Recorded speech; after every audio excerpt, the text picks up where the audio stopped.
դուք բերում եք գործոններից մեկը, բայց ախր հենց նոր պարոն Հարությունյանը ասաց, որ մեկ տարվա ընթացքում Հայաստանի Հանրապետությունում 45,000 նոր ավտոմեքենա է գրանցվել։ Եկեք այդ գործոնը սենց մոռացության մատնենք, ասենք, որ չկա տենց բան, նոր ավտոներ չեն ավելանում, բայց Ժորժ ջան, ամեն օր ավտո է ավելանում այս քաղաքում։ Հիմա ասում եմ, նորից եմ ասում, նաև այս հիմնարկի աշխատանքի արդյունքում մենք գալու ենք վերլուծություններով ավականու նիստին ներկայացնենք տարատեսակ ավտոմեքենաների համար սահմանափակումներ։ Էլի այս ամբիոնի մոտ ես պատկերացնում եմ ինչ հարցադրումներ են լինելու, ինչ ելույթներ են հնչելու, այսինքն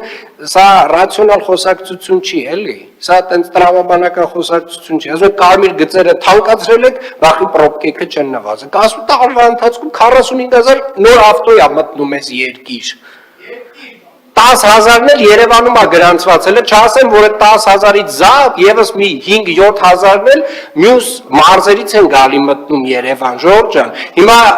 ինչ անենք, այդ փաստի վրա աչքերներս փակենք, ասենք 2020 թիվն է դեռևս։